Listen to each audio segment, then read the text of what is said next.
ଶୁଣ ବ୍ରଜ ନାରୀ ଗଣ, ଶୁଣ ବ୍ରଜ ନାରୀ ଗଣ, ହରିହରଙ୍କର ପାରିଲା ପଣା ସଜନୀ ଗୋ, ଶୁଣି ହସିବେ ସଂସାର ଜନ ସଜନୀ ଗୋ।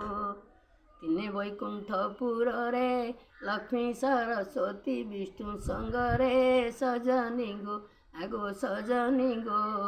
ପଶା ଖେଳ ହୁଏ କୌତୁକରେ ସଜନୀ ଗୋ, ଖେଳରୁ ହୋଇଲା ଖଳ, ଲକ୍ଷ୍ମୀ ସରସ୍ୱତୀ ଲାଗିଲେ ଗୋଳ ସଜନୀ ଗୋ, ଆଗୋ ସଜନୀ ଗୋ। ଦେଖି ବିଷ୍ଣୁ ହେଲେ ଅସମ୍ଭାଳ ସଜନୀ ଗୋ, କାହାରି ପକ୍ଷ ନ ନେଇ ଦୁହିଁଙ୍କ ଛାମୁରୁ ଗଲେ ପଳାଇ ସଜନୀ ଗୋ, ଆଗୋ ସଜନୀ ଗୋ। ଗରୁଡ଼କୁ ସୁମରିଲେ ତହିଁ ସଜନୀ ଗୋ, ଗରୁଡ଼ ଆସିଲା ଖରେ ବିଷ୍ଣୁ ବିଜେ କଲେ ଖଗ ଉପରେ ସଜନୀ ଗୋ, ଆଗୋ ସଜନୀ ଗୋ। ଚାଲ ଯିବା କପିଳାସପୁରେ ସଜନୀ ଗୋ, ଶ୍ରୀହରିଙ୍କ ଆଗମନ ଅନ୍ତର୍ଗତେ ଜାଣିଲେ ପଞ୍ଚାନନ ସଜନୀ ଗୋ, ଆଗୋ ସଜନୀ ଗୋ। ଅର୍ଧେ ପଥି ନେଲେ ପାଛୋଟିଣ ସଜନୀ ଗୋ, ଆଜ କି ଭାଗ୍ୟ ମୋହର କପିଳାସେ ବିଜୟ ଚକ୍ରଧର ସଜନୀ ଗୋ, ଆଗୋ ସଜନୀ ଗୋ। କୁଶଳ ପୁଛିଲେ ବୈକୁଣ୍ଠର ସଜନୀ ଗୋ, କି କହିବି ସୁଧ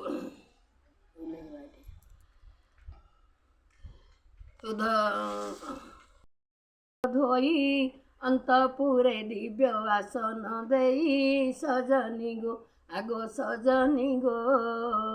ତହିଁ ପରେ ବସାଇଲେ ନେଇ ସଜନୀ ଗୋ, ଆଜ କି ଭାଗ୍ୟ ମୋହର କପିଳାସେ ବିଜୟ ଚକ୍ରଧର ସଜନୀ ଗୋ, ଆଗୋ ସଜନୀ ଗୋ।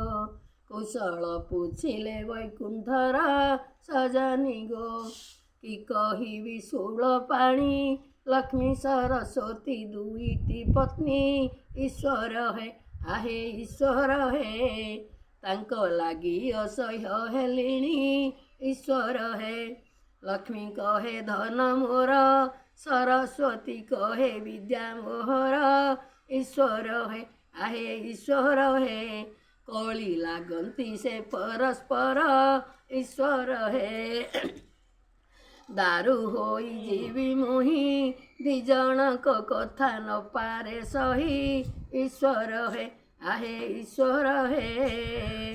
ଭାବେ ଦାରୁ ହୋଇ ଯିବି ମୁହିଁ ଈଶ୍ୱର ହେ, ଶୁଣି କହୁଛନ୍ତି ଶୁଳି ତୁମଠାରୁ ମୋର କଥା ତ ବଳି, ଶ୍ରୀହରି ହେ, ଆହେ ଶ୍ରୀହରି ହେ। ଉମା କେତେବେଳେ ଦୁର୍ଗା କାଳୀ ଶ୍ରୀହରି ହେ, ବ୍ରାଘ୍ୟ ଚର୍ମ ନାଗହାର ଭସ୍ମ ବିଲେପନ ଦେଖି ମୋହର, ଶ୍ରୀହରି ହେ, ଆହେ ଶ୍ରୀହରି ହେ।